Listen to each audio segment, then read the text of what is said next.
Welcome to the Wally Show Aftercast. Wally is not here, but he will be back tomorrow. He went on a vacation, a much-needed vacation for him. Also celebrating his 60th birthday.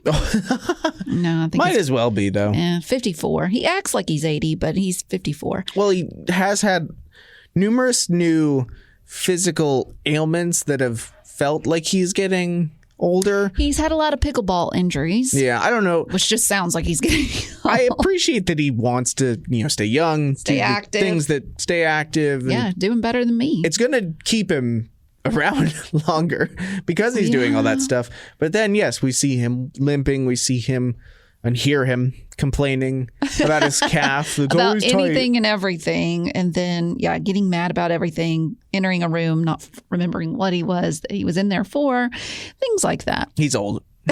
He's old.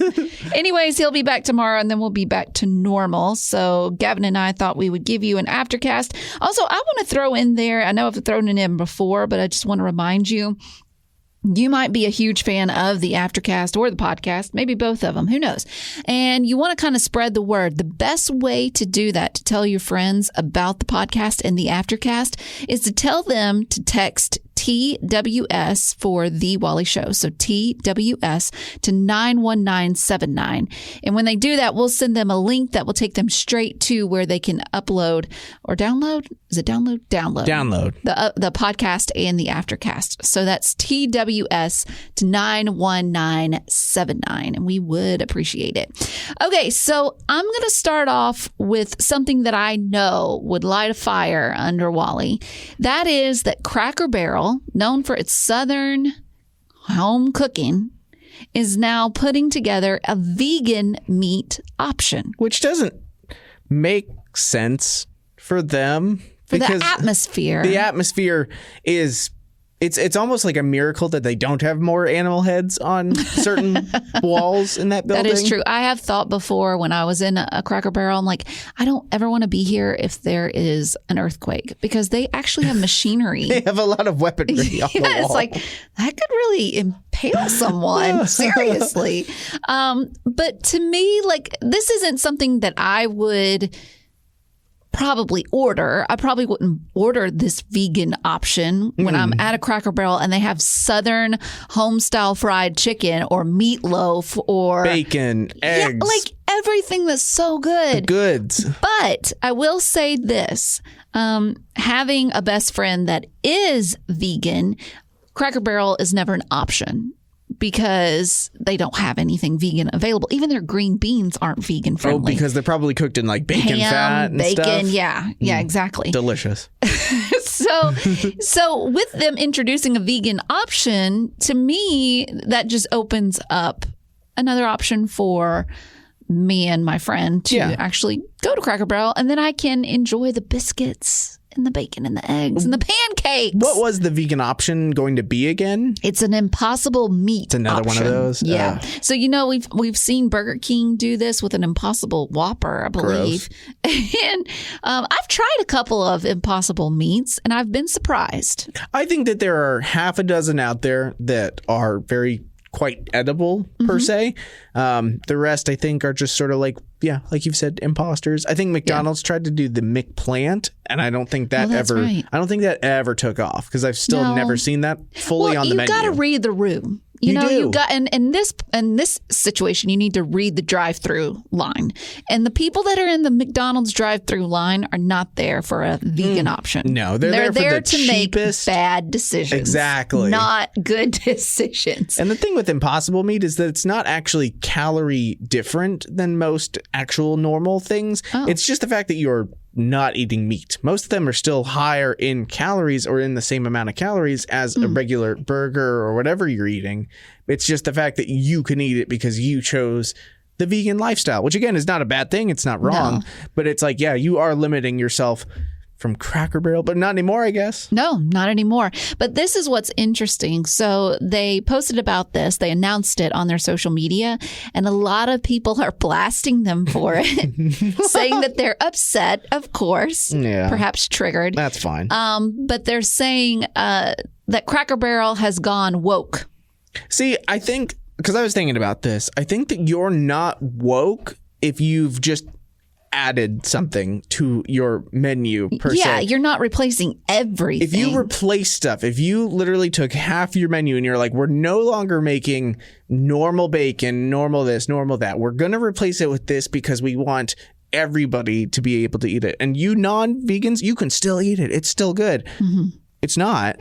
But at least it makes the vegans happy. Yeah. And then if you've got a kid that's trying to live a vegan lifestyle, but you love the Southern fried cooking, well, now the families can come together at Cracker Barrel. So maybe Cracker Barrel is just the ultimate uniter of people. Well, that's what they sides. said. They commented on their socials from all the hate. They just said they wanted harmony. I looked up to see what woke really means.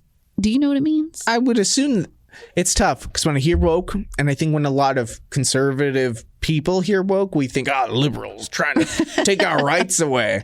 I think that it's meant to be leaning more towards inclusivity and taking things and making them so that people don't get their feelings hurt. Yes, to some degree, but yeah, exactly. It says it's an alert to injustice in society, especially racism. So they said in a sentence, we need to stay angry and stay woke. So I think anyone and everyone is going to make fun of you if you're trying to do the inclusivity. Is that a word? Inclusivity. And I think when we get down to the bare bones, when we get down to the gravy. At Cracker Barrel. At Cracker Barrel. What they're really wanting is just to get more people in. And it sounds like it's just one option. It's just one option. Too. It's not like they added a full-blown, because when you go to Cracker Barrel, I love this. You go and they have the breakfast menu. They have the lunch menu. I think it's a dinner menu as well. I think they have. It might just be. They used to. I think now that they've included both the lunch and the dinner on both. I think so. But it's not like they have another sheet of paper that says vegan menu. And if they did, it would be like a sliver of a note card that just says impossible meat. Here's your menu, vegans. Yeah. And when it comes to being woke, I think woke really rose to its, woke became woke when stuff like Black Lives Matter really took off a long time ago. So the whole idea of being alerted to an injustice, not having a vegan menu is not an injustice. So I wouldn't call Cracker Barrel woke. I would just say, they started ordering a new non-meat, and now, you and your roommate can go there, have some fun. And it's okay. Play the little triangle checker game. Yes, I always get you're incredibly dumb. I do too. And I don't need that thing to tell me that. But then it tells me that. Exactly. All right, Gavin, what you got? Okay, so this last weekend, unfortunately, we did lose a legend in the film and the music business, Olivia Newton John. Very unfortunate. She lost a battle with cancer that she was going through. I think it was a 30-year off and on battle, which is truly sad. But I think that the news just popped out yesterday. And so literally, I think 5 minutes after the fact, my wife and I actually decided to go and watch Grease as a way to, I don't know if it's us honoring her, but it's remembering her, taking in her memory. Yeah, because she had some great songs. Hopelessly divided to you. Hopelessly divided to you. Almost. Almost.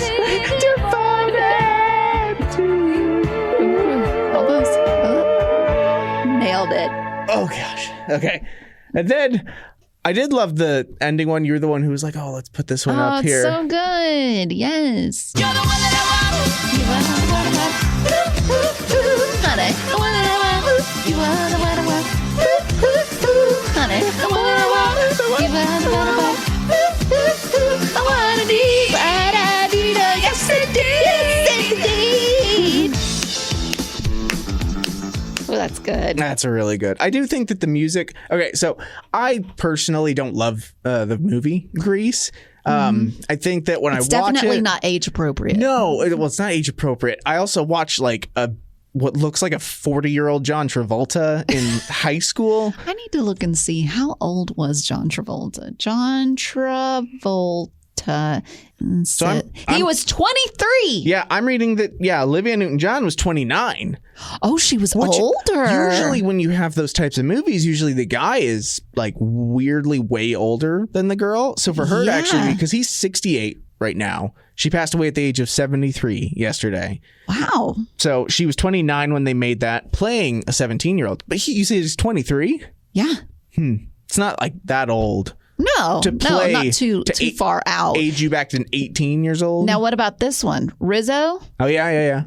She was supposed to play an 18-year-old. She was 33 at the time. She is the most, because I remember watching it and I see she's kind of has this like face that looks like it's, a little bit past high school. Okay, my comment yesterday while we were watching is that her face reminds me a little bit of like my grandma's face. And which is mean to her. Who am I being mean to? My grandma or I'm not sure. Rizzo? Young I'm Rizzo? not sure. Bless. She does look older than most people. The music, though, I think, again, age appropriate. Watch it with kids, watch it without your kids. Yeah. It's still very catchy. Yeah. Well, I'm looking at all the ages. The oldest was Rizzo, 33. Okay. Looks like his girlfriend. Yeah, even he was 30. Oh, the bad guy? Oh, yeah. He's the one who's got like a very weird face. And the hair, it's old. 30. Oh, wow. I wonder in that industry how it works that you are a certain age. People know you're a certain age and they're like, okay, you're going to audition for a high school role, let's say. Yeah, I wonder, can you pass for it? Yeah, how do you basically... If I were Rizzo, the actress that played Rizzo, I would be like, man, that's pretty good. Like I'm 33 and passing for an 18-year-old. If you can put me on that screen and people will be like, okay, yeah, sure. I personally watch it and I'm like, there's no way. Yeah, but I wonder if back in, because that was made, in the 80s maybe? Something like that? 40? No, it's definitely not the 40s. 40. Sorry. No, definitely not that. 1978. 78. Okay, I wonder if there weren't as many child actors back then. Yeah. Now we see them as young as an infant. Disney basically just like pops them out like it's a machine, and they've created these people that you basically have an endless number of them. Right. You might be right that there just weren't that level of that number of young actresses and actors. But anyways, that's really sad. Olivia Newton John, she was amazing. Yeah. All right, let's go to birthdays. Woo! Naomi, she wants to wish her sister Ashton a happy birthday, saying we love thrifting and getting coffee. Who doesn't? Thrifting is so fun. Yeah, you get the coffee and then you go thrifting. Yes. Because you need the energy as you thrift because you never know what you're going to find, so you have to stay longer. That's true. Also, I found out, I think I did a scoop on this, that if you're drinking coffee while you're shopping, you're going to make some purchases that you're going to later wish you hadn't made. See, but better to do it during thrifting when everything's less than $5. That's very true. Than at the mall. Let me ask you this question. I have a friend of mine, a really close friend. Her and some of her friends like to go to the Goodwill's Goodwill. So that means it's like the storage. Goodwill's Goodwill? Yes. So it's like a storage house or whatever in downtown Nashville. Huh. And there they have things that I guess the Goodwills couldn't even sell. Or they're things that they've just run out and they don't have they have the inventory but not the room at other locations. So they just keep it there. And she goes there all the time, but she says there are bins that they just wheel out I and think people I've just seen start that. digging. I think I might have been there before. Ugh. I do find that to be quite gross. Yeah, I do too. I feel like I don't know the science of like the germs that are in all that. I can't explain to you exactly why, but I don't think you can have a good feeling being like, I'm going to stick my hand into, 100 years of history of people's things they've worn. And obviously I don't trust that every person who brought their unused or their very used like T-shirts to Goodwill, I don't trust that everyone washed them. Oh yeah, for sure. And Goodwill doesn't wash them. No, and even my friend told me, she was like, when you go during the summer months, you need to be prepared because there are some smells. No. Like if you've got to say that before you can go, no, I can't and I won't. Oh no, I'm not into. I personally am not a born thrifter. I'm not that thrifty, and so I don't handle Goodwill and all those things. Who buys your clothing? Well. Who buys my clothing? Yeah, I do. Oh, so your wife doesn't pick things out? No. I style myself. If you can believe that. Oh. Well, it's on. Really? Thank you. I mean, some days, yeah. Some days. But then again, who am I to point fingers? Because I wear pretty much the same thing every day. But you love Goodwill. Like you do wear mostly things, a lot of things. I wouldn't say I love Goodwill. I do love, though, Plato's Closet. That's one, yeah. And it's a used store, but the stuff isn't nearly as cheap as Goodwill, but it's definitely cheaper than what you would find at like a brand new store. And some of it's nicer things as well. Like Goodwill is the epitome of just like your dad's 50-year-old shirt that you're like, oh, I can remember this. Oh my goodness, it's in this hanger. Yeah, the last time I went to Goodwill, I went there to buy a bunch of long sleeve T-shirts that were way too big for me because I love wearing those when I go to bed. Sure. So they're long sleeve and they're huge. And I'll get like extra large, sometimes extra large. But they'll say something on the back that's like, Lester's automated tractor service. Company or whatever. I don't even know what it's talking about, but I don't care. I just wear it to bed and it's so comfy. Yeah, I think that's admirable. I love my wife is the same way where she wants like the super extra baggy stuff to lay around the house in and all that. Have you ever shopped at an Uptown Cheapskate? I think is what it's called. It's basically just like another, I think, based on what you're saying, because I've never been into a Plato's Closet. It sounds like a Plato's Closet where you go in, you can tell everything's used, but it's like used Nike. It's used good quality brands. There's one in Murfreesboro, so it's not like super far from us, but a little bit of a drive.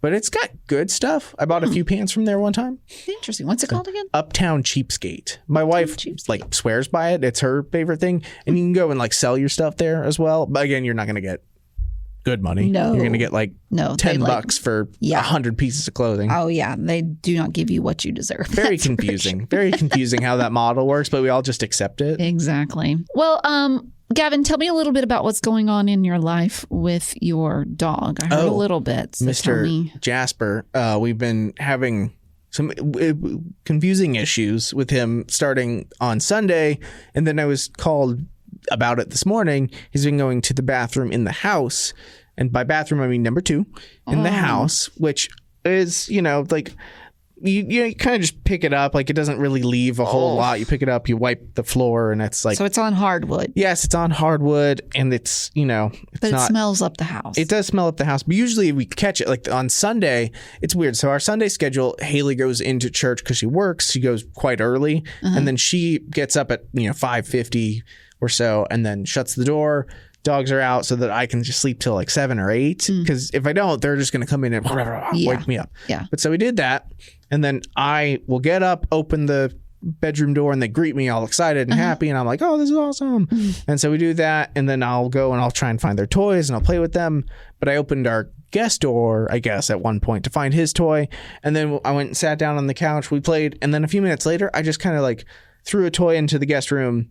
And then I realized he wasn't going to get it past a certain point. And I was like, okay, what's wrong with you? I'm like, oh gosh, there better not be like a rat or something in there. I think he'd go after it if it was that. But I walk back and I see in the corner, I see a little poo. And he's weirdly scared of it. Like if the toy's beyond it. And he was like, I can't go past that. I'm like, that doesn't make any sense. Wow. Do y'all not take him out enough? That's the thing. He probably went out around 6 o'clock in the morning, had breakfast. And then 2 hours late, not even 2 hours, probably like 7:30 when I came out. So like an hour and a half later, it's more that I guess he just didn't choose to go number 2 when my wife took him out in the morning. I don't know. Maybe she didn't give him enough time. Maybe not. I don't want to blame her. But then you took him out this morning, right? So yeah. Actually, no. Actually, it was the same situation where we woke up. My wife is waking up at the same because we get to wake up a little later when Wally's not here. Right. So we woke up. I go shower. She takes him out real quick, and then she works out. But she took him out for a good amount of time, and then I go to say bye because I'm about to leave, and they're like, "Oh no!" She's like, "Oh no, they're ready to come in." I'm like, "Okay, good." Not thinking anything of it. And then we're setting up to do all the stuff that we're doing this morning. And my wife calls. She's like, he did it again. In the living room. Y'all might have to crate train him. I know. But he's 2.5 years old. Well. And it might just totally have to happen? I would not want that going around my house. But it just hasn't happened. Like, we've had him for almost 3 months now. We had a couple issues at the beginning because we were food adjusting him and his stomach was upset. And so that one I don't blame him for. Had a tender tummy. He did. I don't totally get it. It's like if I decided to all of a sudden go vegan and then I've got tummy issues. You always have tummy issues. I do. See, it's hard because I don't blame him for it. Because if you sat me in a house and you were like, you can't go to the bathroom for 8 hours. Oh, you would explode. I wouldn't be a good dog. No. Oh, not at all. I'd need crate trained, but I need a little bowl in there I could use for myself. A bedpan. I'd be the worst dog that you'd never want. I'd be such a good cat, though. Oh, I'd be a killer cat. I'd have to be a cat. Yeah, for sure. Oh, my goodness. But so, yeah, we theorize that there's this weird dichotomy of a different schedule that he's not used to. It doesn't make sense that he would be super weird about Haley taking him out first thing in the morning as compared to me when we have a normal schedule. Mm-hmm. But so we're going to see maybe tomorrow, because I'll wake up at a normal time, take him out at the time that they're totally normally used to during the week, and then we'll see what happens. But if it happens again, then we are seriously going to have to... You're going to have to do something. And he's doing it when we're here. That's the thing. So like, he did it while I was in the living room just hanging out, and then he did it while Haley was taking a shower. So it's not like he does it middle of the day while we're gone for 7 or 8 hours. Yeah. He does it while we're there. That's weird. That's the part that we're like, that doesn't make any sense. No. And I don't want him to get used to that. No. Because that ain't not happening. No. Surely somebody has dealt with that, though. Like if you Google it, I'm sure that there are people that have posted YouTube videos about how they train their dog. Yeah. And stuff. So do you regret, Jasper? Oh my gosh. It's a little bit. I will say this. It's a little bit of a regret. It's a regret every time something like this happens where you're just like, oh, this is an inconvenience. If he didn't do that, though, we'd be totally fine, because the only other thing that's tarred is that he's got puppy energy and he never doesn't want to play, which I'm like, oh, this is cute. Like, you just want to play. I've just got to, I hope that someday you calm down and you don't want to play 24/7, because I don't want to play with you 24/7. So it's like, that part is, sort of difficult. And then when it comes to travel, it's a little bit more expensive to put them up somewhere, because usually we just take the other one. Yeah. So it's like those moments where you're like, oh, got to figure this out. This stuff this morning, I'm like, oh, it's never happened with my other dog. So, oh boy. I don't know. Well, the privileges of being a dog owner. It's fun. I suppose. Get him a litter box. That's what I've done with Beans. And he's done great. We probably could train that somehow. I don't know. If you put the box somewhere and you're like, put something there that makes him want to be there, and then he's like, wait, I should just go here. I don't know. Maybe I can look that up. Oh, puppy pad. Puppy pad. There you go. Oh, Jasper. All right. Well, on that note, like I said, Wally will be back tomorrow, and we'll be back with a regular show and a regular Aftercast. And as always, thanks for being a potty.